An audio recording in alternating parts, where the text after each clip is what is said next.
Good day, everyone. In this presentation, I'll be sharing the results of our audit on the CSDHA system, focusing on login credentials and role permissions. Our review looked at the system's usability, security, and overall efficiency, and along the way, we identified several issues that could affect user experience and administrative control. I'll walk you through each observation, explain the risk involved, and share recommendations that can help improve the system's performance, security, and ease of use. Our first observation is on how new user accounts are created. Right now, registration depends entirely on the super administrator or the admin manually sending individual invitations. And if that person is unavailable, whether due to heavy workload, vacation, or an unexpected absence, onboarding stops completely. This was originally done to maintain strict control over who can join, which is understandable, but placing the entire process on one person creates a bottleneck and increases operational risk. A better approach would be to allow controlled self-registration where users can submit a request to join and accounts are activated only after approval. This keeps the security safeguards in place while making the process more scalable and less dependent on a single individual. We also found that invited users are not asked to set their own password during registration. Most accounts rely solely on Google sign-in, which is convenient but also risky. If someone loses access to their Google account, whether due to forgotten credentials, account suspension, or a security issue, they automatically loses access to CSDHA.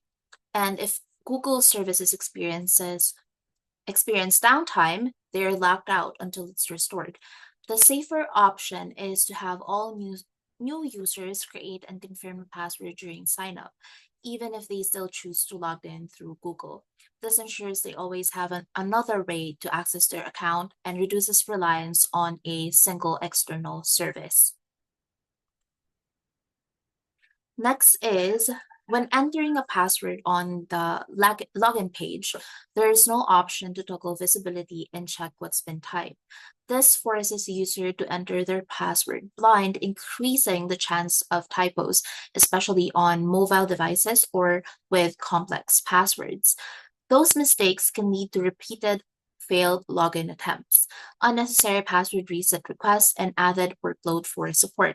Adding a simple show or hide password option like the common eye icon would allow users to verify their entry before submitting, improving accuracy and reducing frustration. Next is the plain text fallback page for Google sign-in errors. When a non-registered user attempts to log in using Google sign-in, the system shows a bare plain text message saying access only for registered users or those with an invitation. There's no guidance on what to do next, no link back to the login page, and no contact details for support. This kind of dead-end response can easily confuse users and leave them stuck. So a better approach would be to replace it with a styled, user-friendly error page that clearly explains the issue and offers next steps, such as returning to the login page, requesting access, or contacting an administrator. We also observed that there is no publicly accessible registration page. At the moment, the only way to join is by receiving a direct invitation from the administrator. While this method ensures strict access control, it can cause delays and missed opportunities to onboard legitimate users. Those who wish to join but don't have an invitation have no way to request one. And if an invite link is lost or expires, it has to be manually reissued by the administrator. A more efficient setup would include a request access or apply for account option, allowing interested users to submit a registration request while still requiring admin approval for final access. Next is the poor invite link handling after acceptance. Currently, if an invitation link has already been used, the system shows a plain unformatted message simply stating that the link has been accepted. It doesn't explain what to do next or provide a way forward. This often leaves users thinking they need a new invitation, which can generate unnecessary support requests and onboarding delays. A clearer solution would be to replace this with a styled confirmation page that tells the user their account is already active and includes a direct link to the login page. We also observed that the system does not offer a forgot password feature. This means that if users forget their password, they must reach out to the administrator to regain access.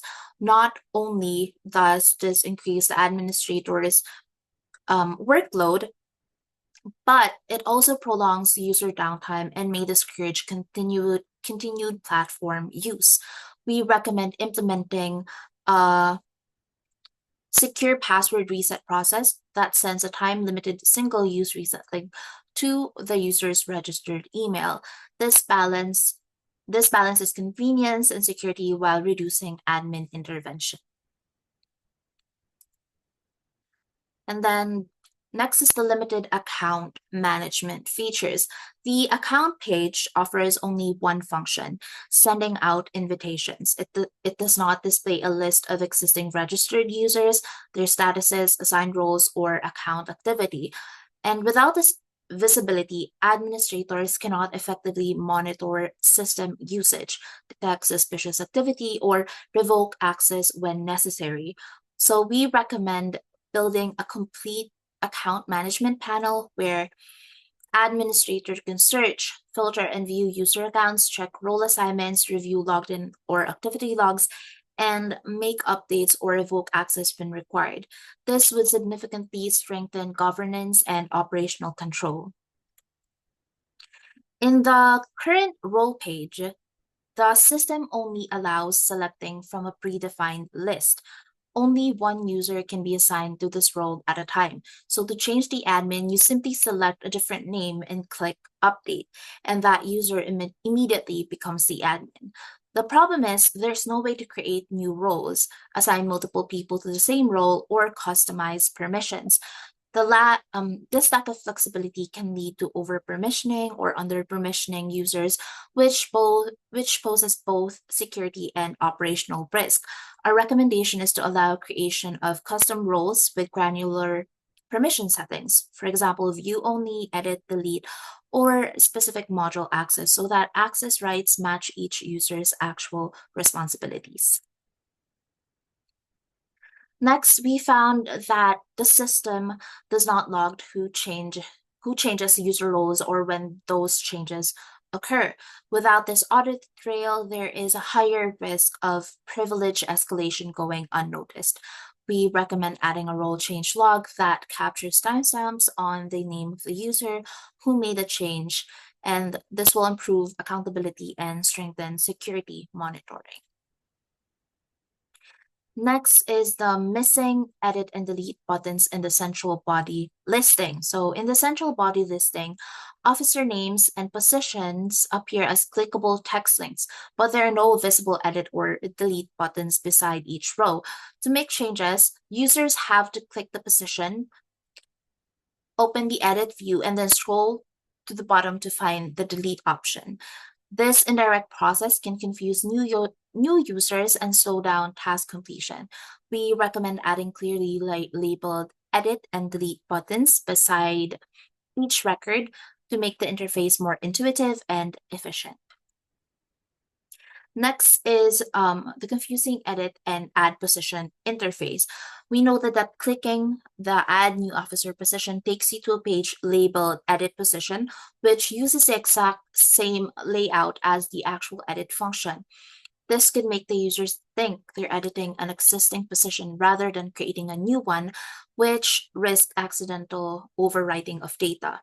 So we recommend updating the page title to reflect the correct actions, such as add position versus edit position, and adjusting button labels according, for example, save for new entries and update for changes.